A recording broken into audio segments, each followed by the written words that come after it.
Oh, first drink of water in the morning. It feels like life.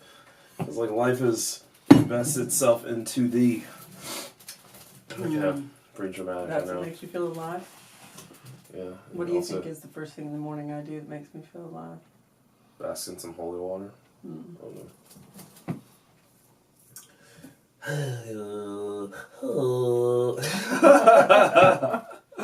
That's Tara's sound when she's about to have an orgasm.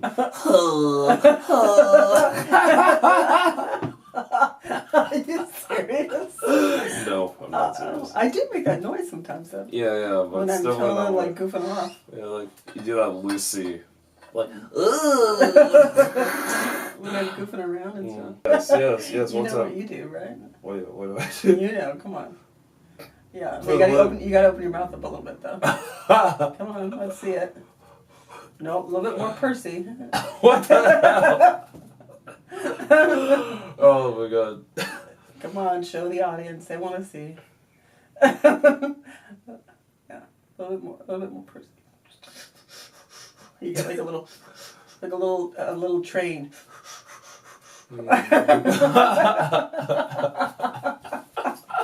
Oh my god. All right. Let's stop fucking around here. We got a show to make.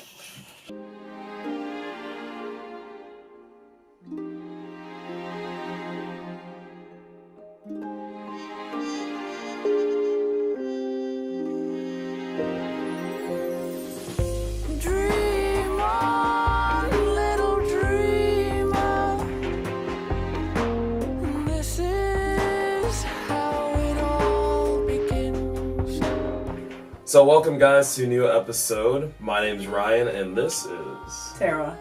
And we just pulled out one of the many choices out of our lucky little jar, and we're going to talk about a subject within that jar. And today it says why we choose polyamory. Do we choose polyamory? Do you choose polyamory? That's definitely not what I chose. I chose non-monogamy. But polyamory was something I was curious about, but I didn't choose it. But like, are you choosing that now? Am I choosing that now? No, not really. Yeah. Not really. So how's that question applicable then? It says we. Yes. Do we choose polyamory? No, I believe so, no. So you choose non-monogamous. I chose, monogamous, which is non-monogamy in that big spectrum. And why did you choose monogamous? Well, behind monogamy, there are some great foundations that I've, for one thing, have grown up around, but also just, been under the influence. And yeah, it does amaze me in some way that, you have a partnership. And that partnership, even though everything outside that partnership, things are changing, this partnership has a solid foundation in that sense. And that's one thing I do like about monogamy.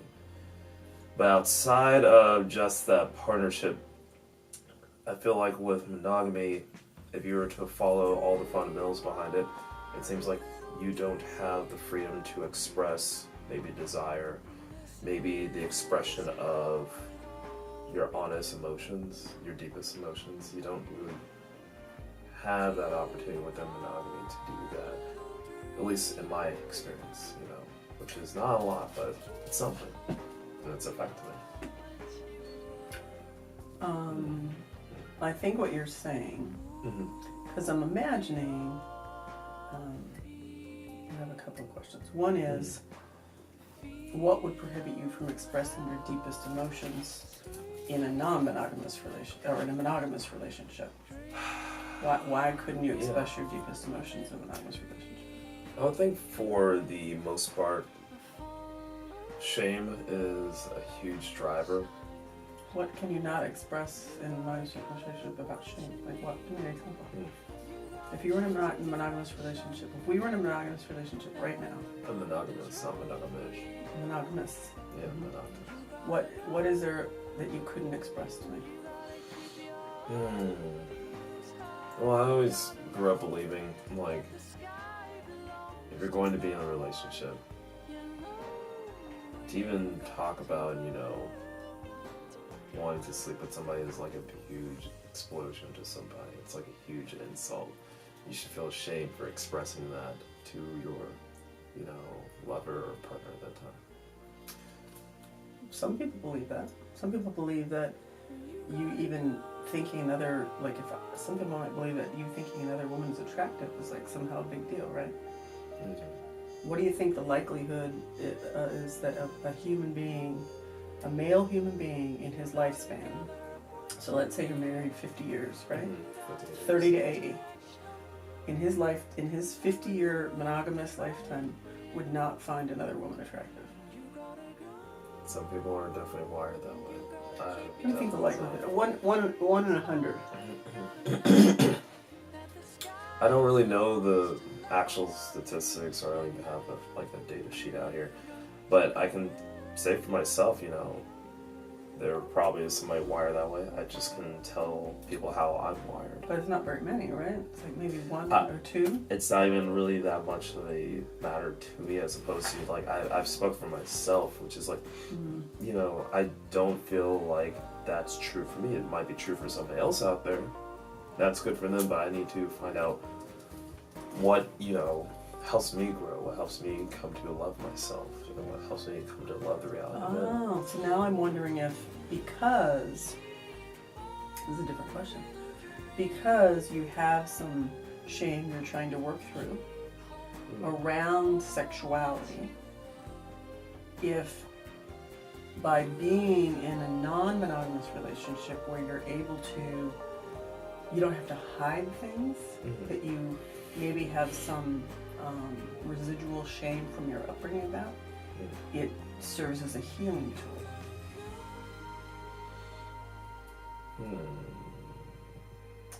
Maybe. You know what I mean? So maybe it's not so much about monogamy or non-monogamy in your case, but maybe the non-monogamy allows you like a bit of a license. Like you feel like, well, she's agreed to this. She knows I'm non-monogamous. So it's okay, like it's going to be okay if I say, that girl over there is cute, or, I'd really like to sleep with that girl over there, or look at her, look at her butt, or whatever, right? And so then you can... The freedom to say that without, being shamed. Right, then you can feel expressed, and you don't have to feel like censored, or like diminished, or punished, or... I'm gonna get mad at you for thinking some other girl's attractive, or maybe I'm gonna cut you off sexually. Oh, well, we're not gonna have sex tonight because you thought some other girl was cute. It's kind of encouraged in some relationships that I've been in, where I've expressed that, or where somebody even outside relationships I was sharing with these other women, the moment that you express any kind of, sexual interest in anybody, sexual interest, you are kind of looked at like you need to get it under control. Oh, it's kind of weird though, because I'm thinking of so obviously we're non-monogamous, right? We've chosen to be non-monogamous, and we're very open with each other. We know who the other one might be seeing. We pretty much only date together, so we know what's going on, right? But the other night I met someone new that there might be some interest, and so we were out for a glass of wine, and it's strange. So if we're going out to check out, the scene and see who's cute and those kind of things, I don't mind that. If we're out and about and there happens to be a cute person walk by and you go, oh, I'll check that out, I don't mind that. But if I had the feelings, this is kind of what happened the other night, the person I was with me, but there was kind of this like browsing thing. I don't know how, you know what I'm talking about, right? And you're talking about when you were going to like a mixer with them? Yeah. Okay, so when you're going to a polyamorous mixer with essentially a date or a person. Right. Yeah. And I didn't like it, and it had to do with the fact that when I'm with someone, I want them to be with me. Does it make sense? Yes. It didn't have to do with you know, if they thought someone else was attractive or whatever. It's interesting. Interesting. I have feelings about that. Yeah. You know, maybe that's where we can intervene and just say. Can we check the polyamory? Yeah, like, so why do you choose polyamory exactly? Or did you choose polyamory? Or you transition from polyamory? I think that's a really good question. So, I think it's really important to know that until 2 years ago, I'd never been anything but monogamous in any relationship. And I honestly didn't, I mean, I suppose I knew polyamory existed, but I didn't really know anything about it. And I was beginning to enter the Tantra community and exploring that and sacred sexuality. And in the 2 years, what I've learned a lot about myself, I guess is a good way to put it. So I've worked through a lot of my shame issues about sexuality, about my body, about my needs, about my age, about, I mean, a lot of things. You know, but I'm getting better about being able to actually admit and ask for when I want sexual interaction. Thanks to polyamory, or thanks to what? Probably thanks to a lot of the work I do, you know, because I go to a lot of workshops and trainings and stuff. And also thanks to being in a community that's sex positive, you know, polyamorous positive, tantric, energetic. So there's no shaming involved there, right? There's a lot of encouragement to ask for what you want. Also, the people that I choose to be intimate with tend to be people that don't have any judgment about things like that. So there's no shaming about that. And, you know, like, this is a great, I mean, I think yesterday and today is a great example. Like, I had a rough week. You did. We decided last night to relax together. And I felt free to let you know what I needed intimacy-wise, right? And then this morning we woke up and I felt okay about voicing what I'd like to do today, which was pretty much just stay in bed and be intimate all day, right?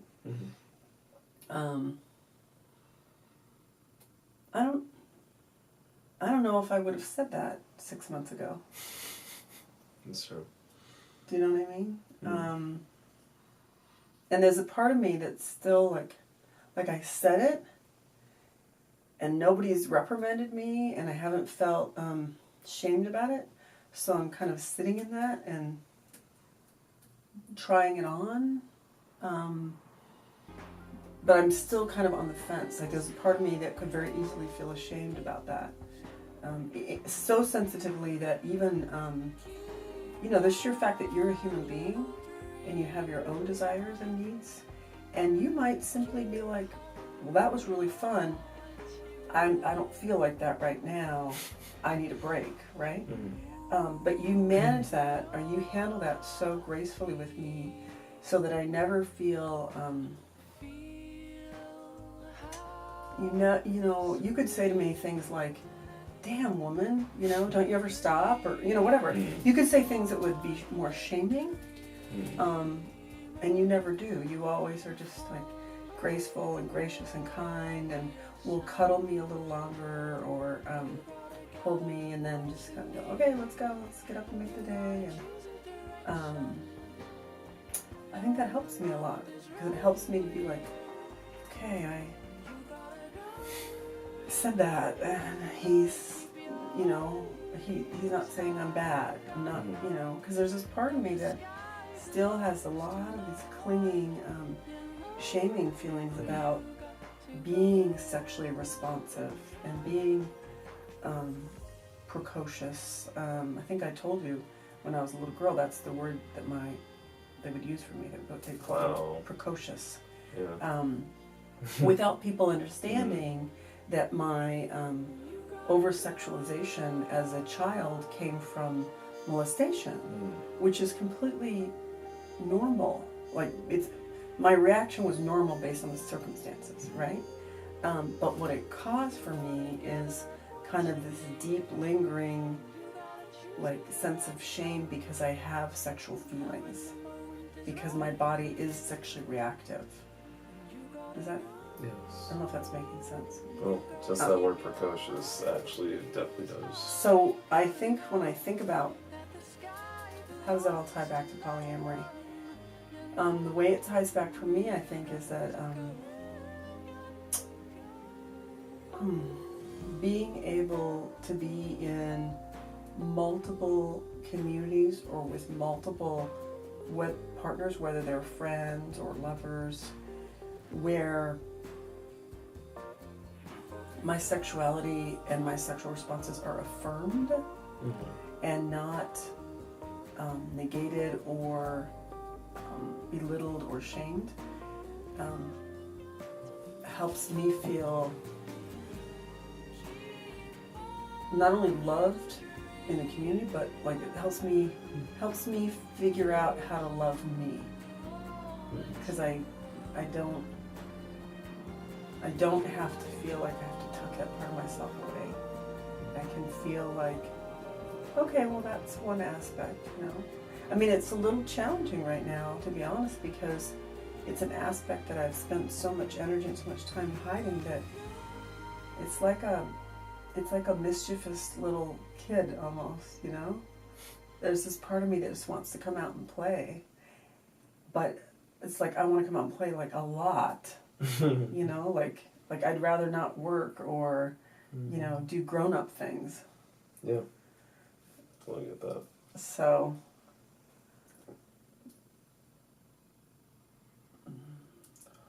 I think I'm so loving and so, I think my natural state is actually a state of love, which I think is true for actually everyone. And all learned. They're all learned. They're not my natural state. They're, you know, shaming I received as a child. Whatever, you know, these little injuries that we receive as children.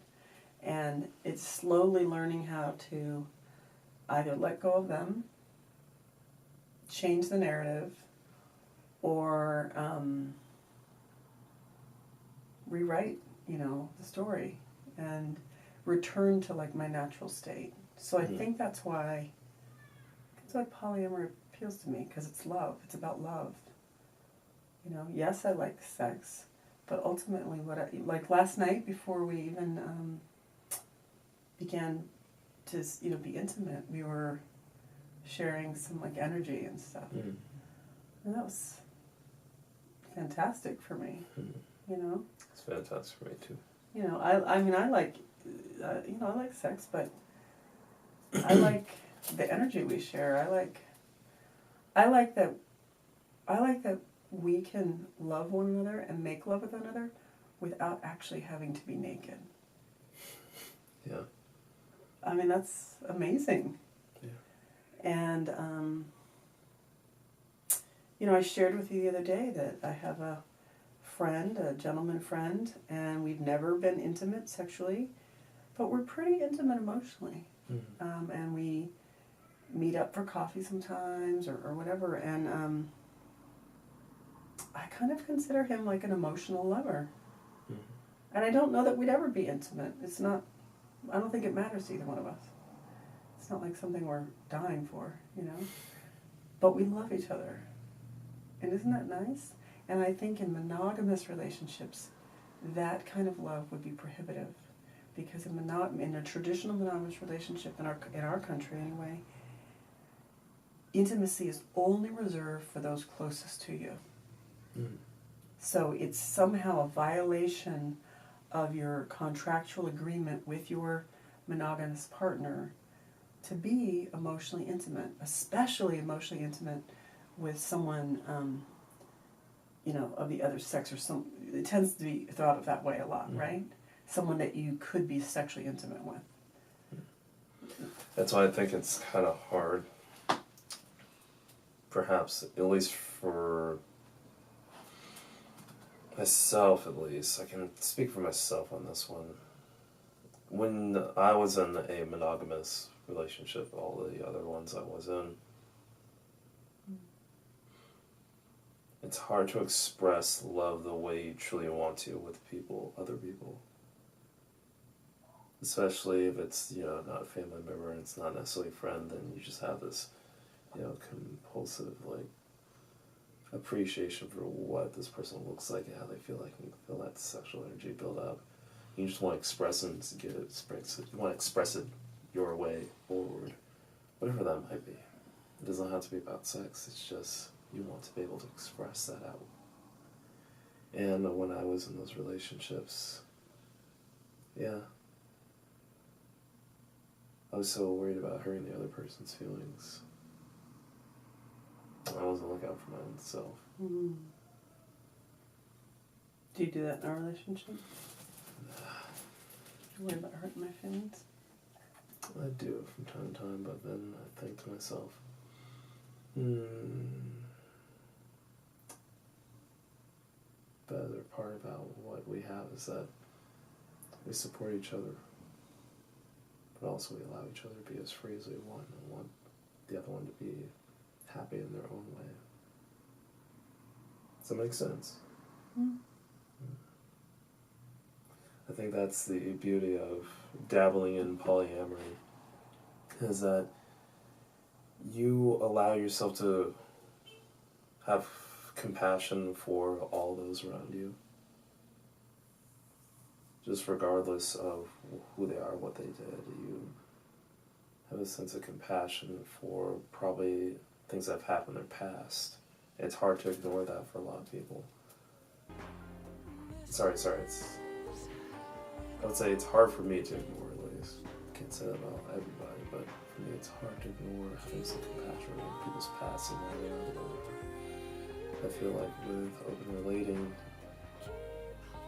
you get to that intimate point where you find out what people's past are like, and then you connect with them, and you see why they are the way they are. I'm sure people can do that without seeking out polyamory, but this has been my way.